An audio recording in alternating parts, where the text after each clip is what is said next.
সম্মানিত দর্শক শ্রোতা, আসসালামু আলাইকুম। সংবাদ পর্যালোচনামূলক অনুষ্ঠান the light of the day এর পক্ষ থেকে আপনাদেরকে স্বাগত জানাচ্ছি। আজকের ভিডিওতে মার্কিন যুক্তরাষ্ট্রের প্রেসিডেন্ট ডোনাল্ড ট্রাম্পের ট্যারিফ পলিসি নিয়ে আলোচনা করব। আপনারা জানেন যে ডোনাল্ড ট্রাম্প গত 2 এপ্রিল বিশ্বের 90টি দেশ থেকে মার্কিন যুক্তরাষ্ট্রে আমদানিকৃত পণ্যের উপর রিসিপ্রোকাল ট্যারিফ পলিসি ঘোষণা করেছিলেন। ট্যারিফ পলিসি ঘোষণা করার পর মার্কিন যুক্তরাষ্ট্র সহ পৃথিবীর বিভিন্ন দেশে ব্যাপক সমালোচনা হয়। ফলে তিনি চীন ব্যতীত অন্যান্য দেশগুলোর শুল্ক বেজ রেট 10% রেখে অতিরিক্ত শুল্ক 3 মাসের জন্য স্থগিত ঘোষণা করেন। তিনি চীন থেকে আমদানিকৃত পণ্যের উপর 145% শুল্ক আরোপ করেন। অপরদিকে চীন আমেরিকা থেকে আমদানিকৃত পণ্যের উপর 125% শুল্ক আরোপ করেছেন। ডোনাল্ড ট্রাম্পের ট্যারিফ পলিসি ঘোষণা হওয়ার পর বিশ্ব বাণিজ্যে ব্যাপক অস্থিরতা সৃষ্টি হয়েছিল।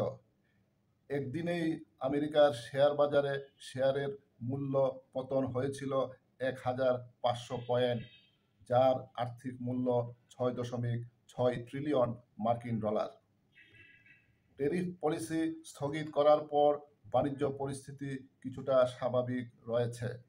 আমেরিকা তাদের মোট রপ্তানির 16.9% পণ্য রপ্তানি করেন কানাডায়, 16.2% পণ্য রপ্তানি করেন মেক্সিকোতে, 7.0% পণ্য রপ্তানি করেন চীনে, 3.9% পণ্য রপ্তানি করেন জাপানে এবং 38.1% পণ্য রপ্তানি করেন বিশ্বের অন্যান্য দেশগুলোতে।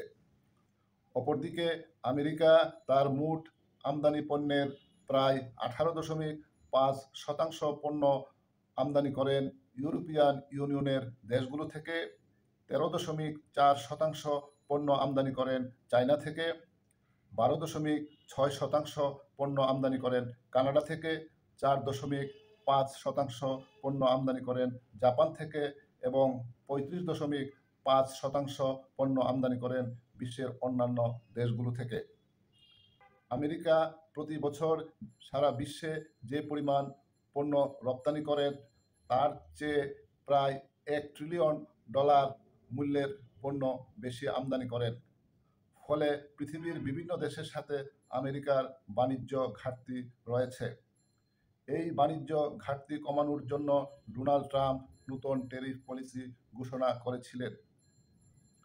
আমেরিকার সাথে বাংলাদেশেরও বাণিজ্য ঘাটতি রয়েছে। আমেরিকা থেকে 2024 সালে বাংলাদেশ $2.21 বিলিয়ন মার্কিন ডলারের পণ্য আমদানি করেন। অপরদিকে 2024 সালে বাংলাদেশ আমেরিকাতে 8.27 বিলিয়ন মার্কিন ডলারের পণ্য রপ্তানি করেন। ফলে বাণিজ্য ঘাটতি রয়েছে প্রায় 6 বিলিয়ন মার্কিন ডলার। এই বাণিজ্য ঘাটতি কমানোর জন্য ডোনাল্ড ট্রাম্প বাংলাদেশ থেকে পণ্য আমদানির উপর অতিরিক্ত 37% শুল্ক আরোপ করেছিল, যা 3 মাসের জন্য স্থগিত করা হয়েছে। ডোনাল্ড ট্রাম্প নতুন ট্যারিফ পলিসি স্থগিত না করলে বিশ্ব বাণিজ্যে ব্যাপক নেতিবাচক প্রভাব তৈরি হতো।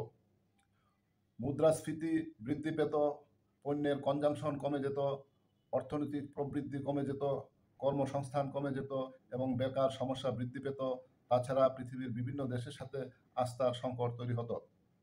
ডোনাল্ড ট্রাম্প 3 মাসের মধ্যে তার নতুন ট্যারিফ পলিসিতে পরিবর্তন এনে একটি যৌক্তিক পর্যায়ে শুল্ক আরোপ করবেন বলে আমরা আশা প্রকাশ করছি।